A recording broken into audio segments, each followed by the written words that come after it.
Hello friend, आप सबका स्वागत है हमारे यूट्यूब चैनल पे। पिछले एपिसोड में हम लोगों ने देखा था कि यांचे और जुराव ब्लू विंड इंपीरियल में पहुंच जाते हैं। वहां पर आने के बाद उन्हें टी किंग हान मिलते हैं, उसके साथ मुराव और यूहान भी मिलते हैं। जुराव यांचे को पैलेस में ले जाने के लिए सी किंग हान को कहती है और खुद अपने पिताजी को मिलने के लिए चलने के लिए तैयार हो जाती है। तभी यांचे वहाँ पर पहुंच जाता है। अब आगे स्टोरी चालू होती है और हमें दिखाया जाता है कि ब्लू विंड इंपीरियल सिटी का imperial chamber blue wind empire के इंपीरियल गैंग बेड पे लेटे थे। उनके साथ में जुराव खड़ी हुई होती है। जुराव कहते हैं, फादर पिछले कुछ दिनों से आपसे मिलने के लिए मैं नहीं आ पाई, इसके लिए मुझे माफ करें। गैंग कहते हैं, तुम्हें माफी मांगने की कोई जरूरत नहीं, तुम यहाँ पर सही सलामत आ गए, इसी में सब कुछ है। अगर तुम यहाँ पे नहीं आती तो मैं अभी नहीं तो बाद में जरूर मर जाता। उनकी बातें चल ही रही थी, तभी पीछे से Blue wind Empire crown prince Gang Lin आ जाता है और कहता है, शायद आप आने से पहले मेरे से मिलना भूल गए हैं। इसके अलावा अपने साथ कोई पार्टनर भी नहीं लेके आई। उसे वहाँ पर देख के इंपीरियर गैंग को बहुत ही ज्यादा गुस्सा आ जाता है और कहते हैं,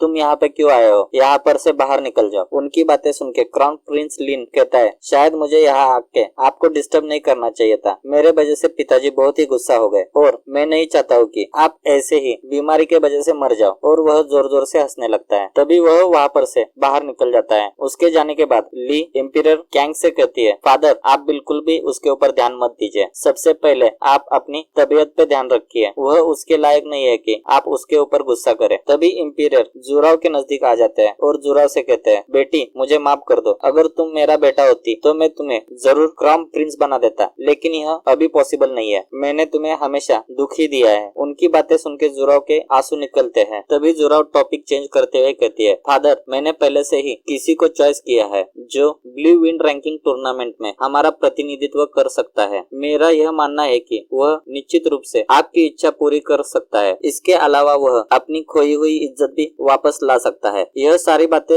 जुराव रोते रोते अपने फादर को बता रही थी और मन में सोचते है कि शायद यांचे यह करने में सक्षम हो जाएगा। मुझे उसके ऊपर पूरा भरोसा है, वह मुझे धोखा बिल्कुल भी नहीं देगा। तभी सीन चेंज हो जाता है और हमें यांचे और यूहान दिखाया जाता है। यूहान खाना खा रहा था। अपना खाना खाते खाते बोलता है, ब्रदर इन लॉ आप सच में इस एग्जाम को देना चाहते हो और आपने मुझे ब्लू विंड एम्पायर का फ्री पास दे दिया। यांचे यूहान की तरफ देखता है और कहता है, शायद मुझे आपके सवाल का जवाब देने की जरूरत नहीं है ना? कोई भी आदमी अपने ऊपर ही भरोसा रख सकता है और चीजों को ठीक करने की कोशिश कर सकता है, यह हमेशा याद रखना। और हंसते हंसते यूहान के कंधे पे हाथ रख देता है और कहता है, तुम्हें हमेशा अपने आप पे भरोसा रखना चाहिए और इस पैलेस के बाहर भी कल्टीवेशन करना चाहिए। उसकी बातें सुन के यूहान कहता है, हाँ ब्रदर इन लॉ आपने बिल्कुल सही कहा। तभी यांचे मन में सोचता है कि शायद मुझे ब्लू विंड एम्पायर पैलेस की एग्जाम में पार्टिसिपेट होकर कुछ अच्छा करने की जरूरत है और इसके बारे में मुझे बहुत सारी इंफॉर्मेशन भी चाहिए होगी। इसके अलावा मुझे बहुत ही इच्छा है कि जुराव की असली आइडेंटिटी क्या है। तभी सीन चेंज हो जाता है और हमें दिखाया जाता है कि blue wind proforma palace examine ground, वहाँ पर सभी बंदे आ रहे होते हैं। उनमें से एक बंदा कहता है, आज तो first stage of proforma assessment है। तभी एक बंदा कहता है, यह देखो यह तो यांचे है, वह टॉप जीनियस है प्रोफॉर्म ग्रुप में। यह सिर्फ 16 साल की उम्र में ही नेशन प्रोफॉर्म रेलम के 10th स्टेज पे पहुंच चुका है। तभी और एक बंदा कहता है, इस टेस्ट में अब तक सिर्फ 29 लोग ही पास हो चुके हैं, यह टेस्ट बहुत ही मुश्किल है शायद। तभी और एक कहता है, ब्रदर यांचे बहुत ही अमेजिंग है। तभी पीछे से एक बंदा मन में सोचता है, इस बंदे ने तो मेरी पूरी हाईलाइट ही चुरा ली। यह बंदा किस दुनिया से आया है? तुम अभी देखो कि मैं तुम्हें नेक्स्ट राउंड में किस तरह से धूल चकाता हूँ। तभी वहाँ पर जो एग्जामिनर था वह आ जाता है और कहता है, आप लोगों का सबका स्वागत है जिन्होंने फर्स्ट राउंड को कंप्लीट किया है। अब हम लोग नेक्स्ट राउंड खेलेंगे, उसमें फाइट होगी। आपको सिर्फ इतना करना होगा कि आपको फैंग यू के साथ 7 अटैक को एक दूसरे के ऊपर करना होगा। यह बातें सुन के सभी लोग कहने लगते हैं, क्या हम लोग फैंग यू के साथ फाइट करेंगे? मैंने सुना है कि फैंग यू बहुत ही शक्तिशाली है और वह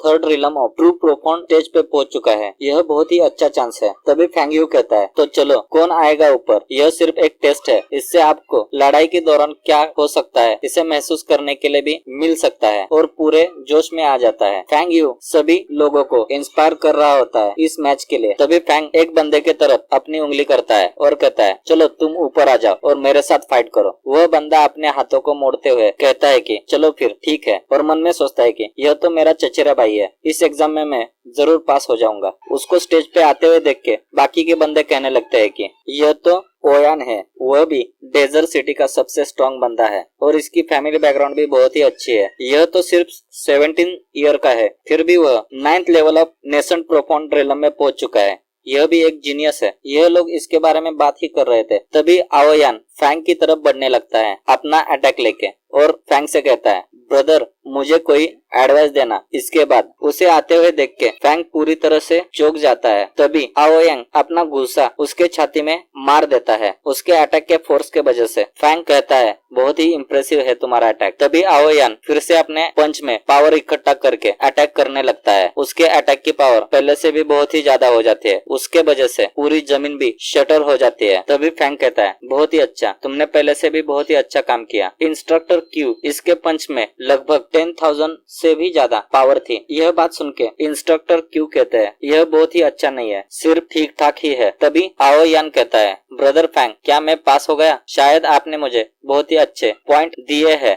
आगे फैंग क्या करेगा, इसी सस्पेंस के साथ हमारा यह एपिसोड यहाँ पर ही खत्म हो जाता है। अगर आपको हमारा एक्सप्लेनेशन अच्छा लगे तो चैनल को लाइक करें, सब्सक्राइब करें। Thank you for watching this video.